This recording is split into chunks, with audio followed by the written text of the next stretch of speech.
Hello everyone, मैं doctor Manisha Bhardwaj अपने YouTube channel में आप सभी का स्वागत करती हूँ। आज हम लोग पढ़ेंगे मार्क्सिज्म। छोटा सा टॉपिक है बट स्कोरिंग है, इसमें से काफ़ी क्वेश्चंस पूछे जाते हैं। तो चलिए स्टार्ट करते हैं।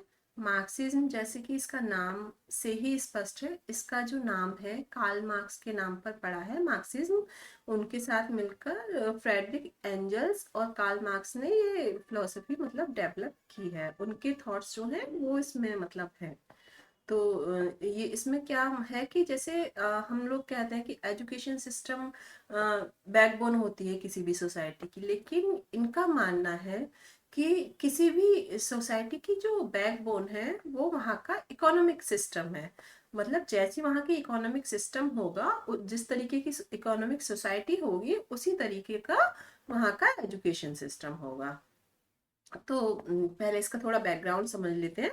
मार्क्सिज्म जो है एक सोशल, पॉलिटिकल और इकोनॉमिकल फिलोसफी है, जो कि कार्ल मार्क्स और फ्रेडरिक एंजल्स के द्वारा डेवलप की गई है।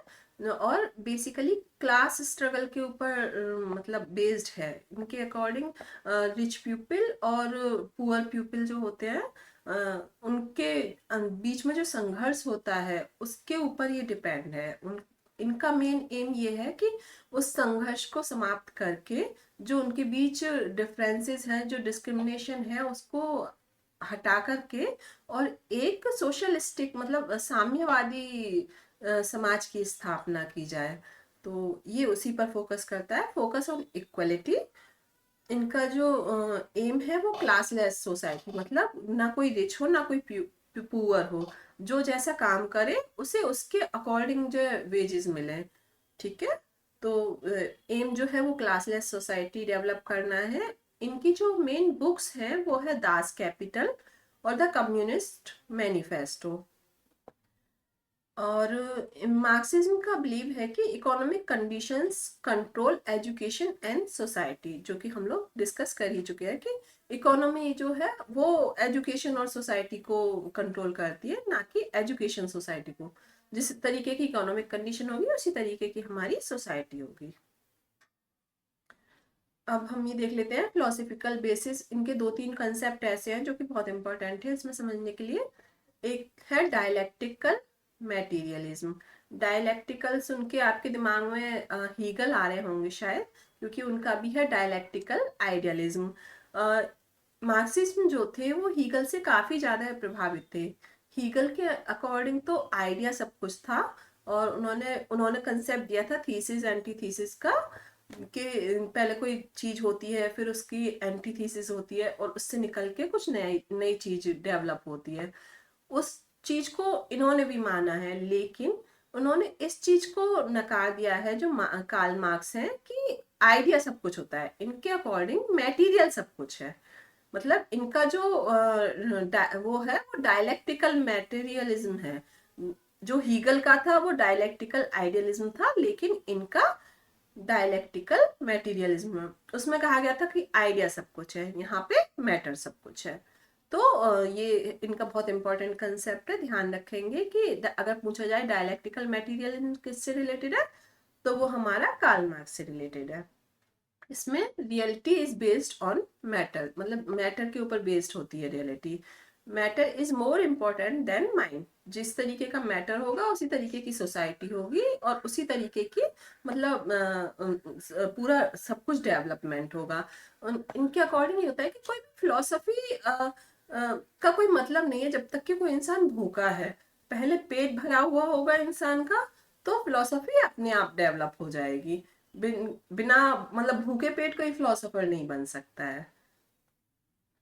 चेंज अकर्स थ्रू कॉन्फ्लिक्ट, जैसे थीसिस एंटीथीसिस का कंसेप्ट है, उस वही उन्होंने यहाँ पे कहा है कि चेंज जो होता है वो कॉन्फ्लिक्ट के थ्रू होता है।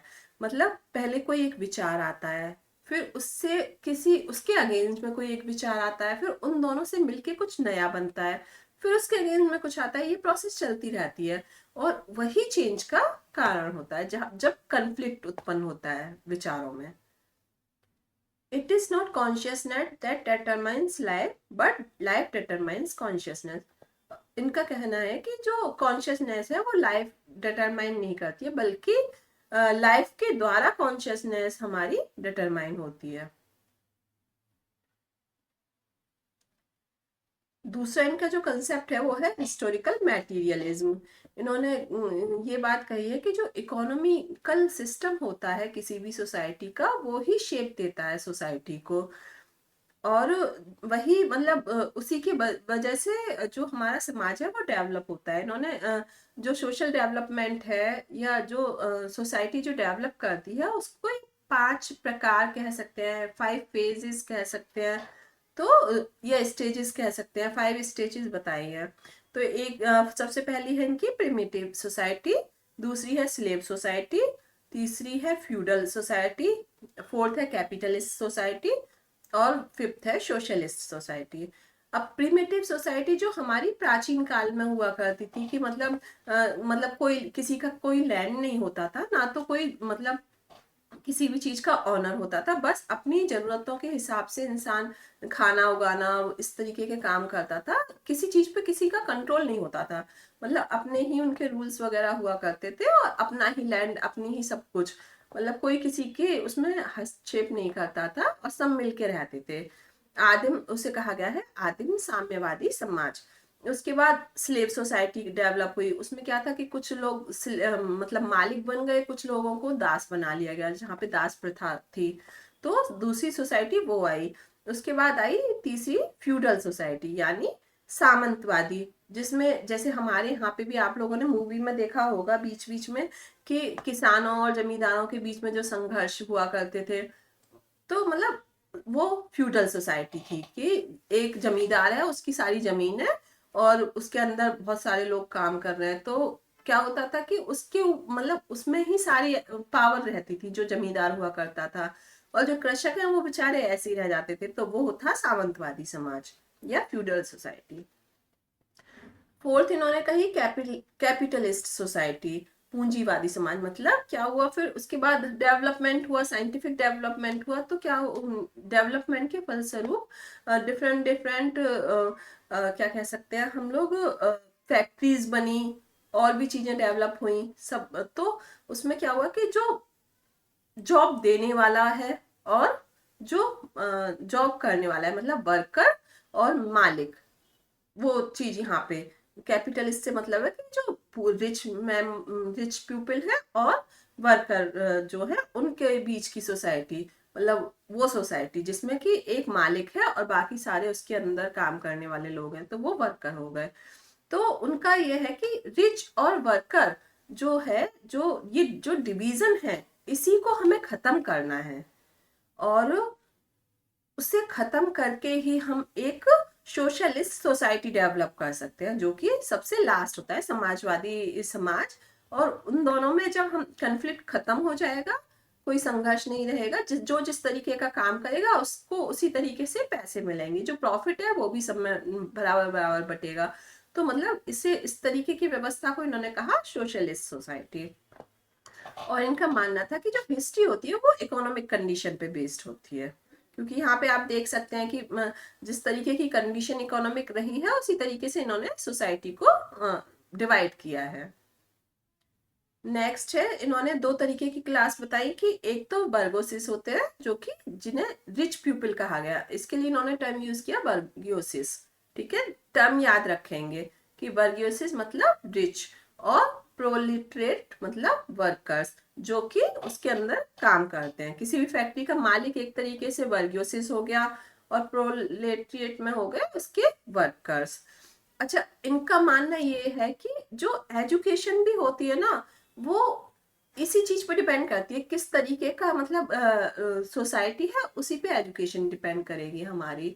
अगर कोई मतलब आप यहाँ पे इस तरीके से समझ सकते हैं कि एक प्राइवेट स्कूल है जिसमें सारी व्यवस्थाएं हैं, एसी है और बहुत अच्छे अच्छे टीचर्स हैं, मतलब स्पेशलाइज्ड टीचर्स हैं वहाँ पे, और सब कुछ बढ़िया है, प्रैक्टिकल करवाने की फैसिलिटीज हैं, सब कुछ है। और एक गवर्नमेंट स्कूल है जहाँ पे बेसिक फैसिलिटीज भी नहीं है, टीचर्स वगैरह भी अवेलेबल नहीं है। तो जो जो जहाँ रहेगा उस तरीके की ही उसका मतलब डेवलपमेंट होगा, और उसी तरीके का उसका माइंडसेट भी डेवलप होगा। वहां पे वर्कर ही तैयार किए जाएंगे, मतलब इस तरीके से इनका सोचना रहा है कि इस इनइक्वलिटी को खत्म करना चाहिए। इनका मेन फोकस है कि ये जो इनइक्वलिटी है, मतलब जैसे प्राइवेट और गवर्नमेंट स्कूल के बीच इनइक्वलिटी है, तो इसको खत्म करके एक जैसी सबके लिए एजुकेशन सिस्टम होना चाहिए।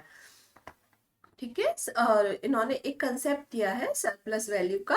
उन्होंने कहा है कि जो वर्कर्स हैं वो बहुत मेहनत करते हैं और बहुत अच्छा प्रोडक्शन करते हैं, लेकिन प्रॉफिट किसको होता है? प्रॉफिट होता है जो मालिक होता है उसको। तो इन्होंने यही कहा है कि जो एक्स्ट्रा प्रॉफिट होता है उसी को इन्होंने सरप्लस वैल्यू कहा है। मान लीजिए किसी फैक्ट्री में काम करने वाले वर्कर प्रोडक्शन करना है 1000 रुपीज का, और उसकी सैलरी है सिर्फ 300 रुपीज की, तो जो 700 रुपीज है वो उनका एक्स्ट्रा प्रॉफिट है।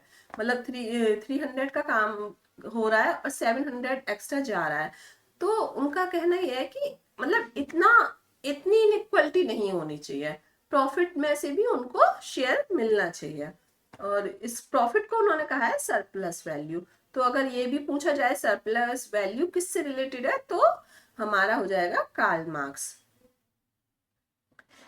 अच्छा, इनके अकॉर्डिंग एम क्या होने चाहिए? जो हमने पढ़ा है इनके बारे में उसी के अकॉर्डिंग इनके एम डिसाइड हो जाएंगे। सबसे पहला क्लासलेस सोसाइटी, जहाँ पे इक्वलिटी हो, कोई भी इनइक्वलिटी नहीं हो। मतलब जैसे गवर्नमेंट और प्राइवेट अगर स्कूल की हम बात करें तो वहाँ पे एक जैसी एजुकेशन सिस्टम होना चाहिए, एक जैसे टीचर्स होने चाहिए, और सबको अवेलेबल होनी चाहिए, फ्री होनी चाहिए, कंपलसरी होनी चाहिए। इस तरीके की चीजें इन्होंने मतलब इनसे जुड़ी हुई हैं। According to him, from each according to ability to each according to need. मतलब हर एक को हर एक की जरूरत के अनुसार और उसकी योग्यताओं के अनुसार अपॉर्चुनिटी मिलनी चाहिए एजुकेशन की।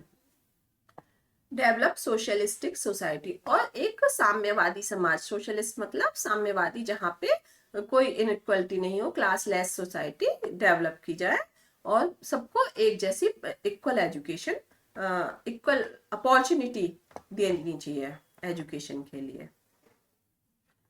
इनके अकॉर्डिंग टीचिंग मेथड, ये एक्चुअली प्रैक्टिकल मेथड पे बहुत ज़्यादा फोर्स करते थे, मतलब हैंड्स ऑन लर्निंग टाइप से, कि मतलब स्किल इंसान को सीखना चाहिए। तो वो हम कैसे सीख सकते हैं? लर्निंग बाय डूइंग से, या प्रैक्टिकली हम उस चीज़ को करके। तो उनकी टीचिंग मेथड इस तरीके की रही है।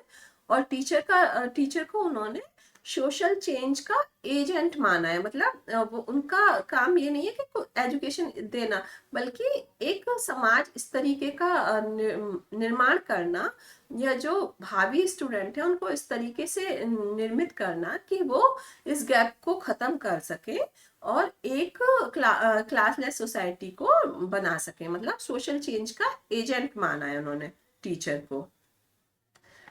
philosophers interpreted the world, the point is to change it।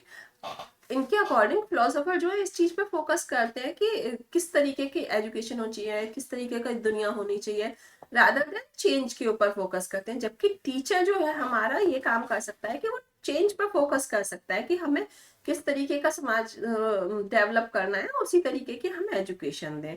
तो बहुत ही इम्पोर्टेंट यहाँ पे रोल है टीचर का। और उन्होंने कहा है कि वो स्टूडेंट्स के अंदर सोशल थिंकिंग को डेवलप कर सकता है। इनके अकॉर्डिंग पाठ्यक्रम किस तरीके का होना चाहिए? उसमें साइंस और टेक्नोलॉजी इंक्लूड होनी चाहिए, और क्राफ्ट टाइप का, लेबर वर्क, मतलब लेबर एजुकेशन होनी चाहिए। फिजिकली मतलब फिजिकली स्किल्स जो हैं उन पर डेवलप करने पर फोकस करना चाहिए। वोकेशनल एजुकेशन होनी चाहिए। और मार्क्स जो थे, कार्ल मार्क्स जो थे, वो डिग्निटी ऑफ लेबर, मतलब जिस तरीके का जो काम करे उसी के अकॉर्डिंग उसका वेजेस हो, मतलब उसी के अकॉर्डिंग उसको पैसे मिले, उसकी अर्निंग हो। इस चीज पे बहुत बिलीव करते थे। एक इनका इम्पोर्टेंट है कि धर्म के ऊपर भी इनका कुछ विचार थे जो कि अक्सर एग्जाम में पूछ लिए जाते हैं। इनके according religion is the opinion of the people. मतलब इनके अकॉर्डिंग क्या है कि धर्म जो है एक तरीके का नशा या भांग है, जो कि मतलब रिच पीपल जो होते हैं वो पुअर पीपल को देते हैं। मतलब जो हाई क्लास वाले होते हैं वो लोअर क्लासेस को देते हैं, ताकि वो उसमें मतलब आपने भी देखा होगा बहुत से लोगों की आदत होती है, कहते हैं कि अरे भगवान की यही इच्छा थी, अरे भगवान की इच्छा के आगे किसकी चलती है। मतलब चीजों को सेटल करने के लिए, मतलब कि इंसान सोचे ही ना उस चीज के लिए, आप वहीं पे खत्म कर दें, नहीं नहीं ऐसा ही होता आया है, ऐसा ही होता, मतलब इस तरीके की थिंकिंग डेवलप होती है according to Karl Marx. Religion creates false hope and illusion, और जो धर्म है वो एक तरीके की झूठी आशा और इल्यूजन को उत्पन्न करता है। It prevents people from fighting exploitation, और ये मतलब आप लोगों ने पुरानी मूवीज भी देखी होंगी कितनी सारी, कि जमींदार के अत्याचार हो रहे हैं, किसान कह रहे हैं नहीं नहीं हमारा तो यही भाग है, तो मतलब वो उस चीज को भगवान से जोड़ के, धर्म से जोड़ के कि भाग्य ही हमारा इस तरीके का है, और जो एक्सप्लॉइटेशन हो रहा है उनका, उसके अगेंस्ट कोई आवाज ही नहीं उठा रहे हैं। तो ये चीज मतलब उन्होंने इस चीज को बहुत क्रिटिसाइज किया है।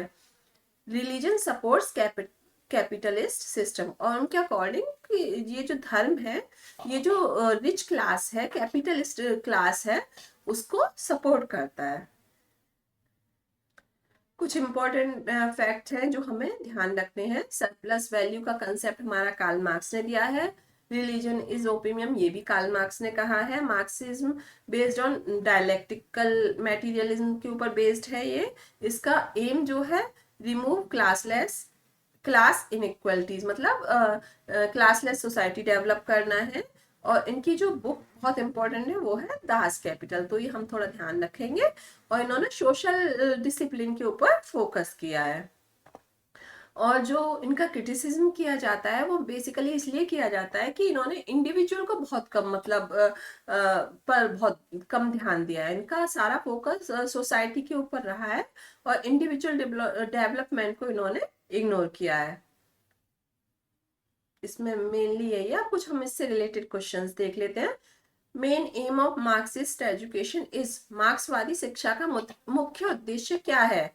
Religious development, moral development, social equality या इमोशनल डेवलपमेंट। तो जैसा कि हम लोगों ने पढ़ा, सामाजिक समानता डेवलप करना ही मार्क्सिस्ट एजुकेशन का मेन फोकस है, तो हमारा हो जाएगा C, social equalities. Next question है, according to Marxism society is divided into, कितनी क्लासेस में मतलब डिवाइड किया है मार्क्स ने, कार्ल मार्क्स ने? तो teacher and student, rich and poor, male and female, educated and uneducated. तो ये हमारा हो जाएगा rich and poor. Next question है, हु इज द को फाउंडर ऑफ मार्क्सिज्म, कौन है इसके सह संस्थापक? कार्ल मार्क्स के अलावा और किसका योगदान है? तो वो हमारे हो जाएंगे फ्रेडरिक एंजल। नेक्स्ट है, Marxism is based on, Marxism किस पर आधारित है? आइडियलिज्म, नेचुरलिज्म, डायलेक्टिकल मटेरियलिज्म या एग्जिस्टेंशियलिज्म? तो इसका हमारा हो जाएगा dialectical materialism. Religion is the opium of the people was said by, किसके द्वारा कहा गया था कि धर्म जनता की अफीम है? तो ये हमारा कहा था कार्ल मार्क्स ने। नेक्स्ट क्वेश्चन है, Marxism support work based education, Marxism believes in dignity of labour. मतलब दावा और कारण, मार्क्सवाद कार्य आधारित शिक्षा का समर्थन करता है, और मार्क्सवाद श्रम की गरिमा में विश्वास करता है। तो हमारे दोनों ही ऑप्शन सही हैं, तो हमारा हो जाएगा बोथ आर ट्रू, यानी ए। आज की वीडियो में इतना ही। अगर आपको वीडियो पसंद आई हो तो आप चैनल को सब्सक्राइब कर लीजिएगा, ताकि आपको नेक्स्ट वीडियो भी टाइमली मिल जाए, और नोटिफिकेशन भी ऑन कर सकते हैं, ताकि मैं जो भी अपलोड करूँ आपको उसका नोटिफिकेशन आ जाए, तो आप उसे देख सकें। और अगर आपकी कोई भी क्वेरी है तो आप वो कमेंट सेक्शन में पूछ सकते हैं। मेरा टेलीग्राम ग्रुप भी है, आप उसे भी ज्वाइन कर सकते हैं, वहाँ भी आप अपनी क्वेरीज पूछ सकते हैं। और अगर आपको किसी तरीके की हेल्प चाहिए तो आप वो भी मुझसे पूछ सकते हैं। चलिए मिलते हैं नेक्स्ट वीडियो में। धन्यवाद।